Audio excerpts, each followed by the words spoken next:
Peace and blessings. How you doing? Father Augustino here. Today is Thursday of the 5th week of Lent, and this is your daily meditation. We're taking this from John chapter 11, verse 28 and on, and it says, when she had said this, Martha, speaking to Jesus, she went and called her sister Mary, saying quietly, "The teacher is here and is calling for you." And when she heard it, she rose quickly and went to him. Now Jesus had not yet come into the village, but was still in the place where Martha had met him. When the Jews who were with her in the house, with Mary, consoling her, saw Mary rise quickly and go out, they followed her, supposing that she was going to the tomb to weep there.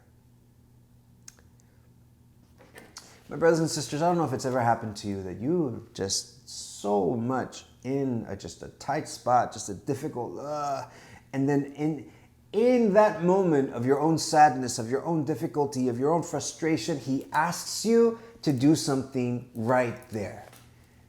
Has it ever happened to you? This is exactly what happens to Mary, and look what she does. She rises and goes straight to him. I remember I was in Honduras, and it was just one of those days. I was in the friary all by myself, cooking, cleaning, doing everything, grumbling. It's like, oh, where are all these brothers when you need them? The phone rings. I'm trying to answer it. The beans start burning. I'm like, in the kitchen trying to do that. And then in the middle of all this, the doorbell rings too. And I'm just like, I don't know who that is at the door.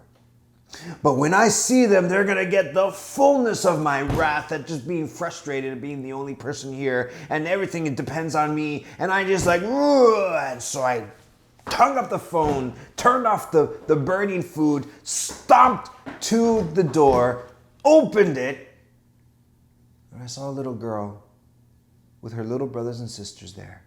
I looked down and I said, yes.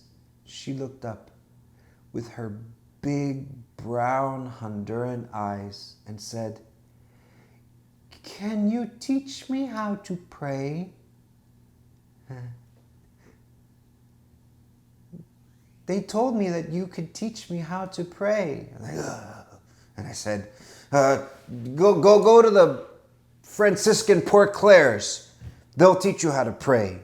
And she said, I already went there. And they said that I could come here and that the friars would teach me. I was trapped. Trapped by God. I looked up and I said, oh, you're good, God, you're good. So in a moment, I just looked at her. And all my frustration went away. I invited them in, and I thought, what am I going to teach them? And I said, I'll teach them the rosary. I went into the room, got a rosary, got our little packets, and I said, well, why don't you read this with me?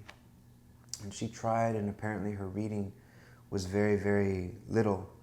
And I asked, aren't you going to school? She looked down, and she said, no. And why aren't you going to school? School's very important. And she just said, with the innocence of a child, my father died, and since my father died in an accident, I've had to go out and sell food that my mother makes. And depending on what I make is what we use to eat. And I was shocked.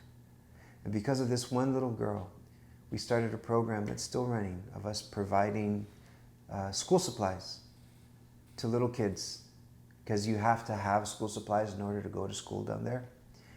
And I'll never forget that the Lord challenged me to love when it was difficult.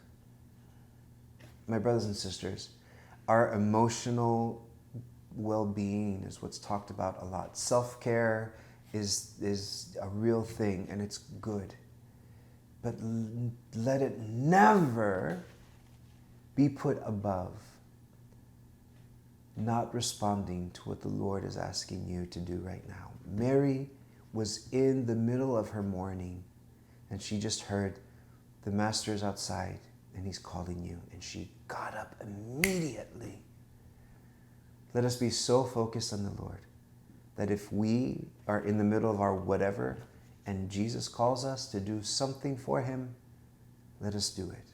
And you might even end up sending an entire neighborhood back to school just after the coronavirus. We'll see you tomorrow in this your meditation for Lent. God bless you.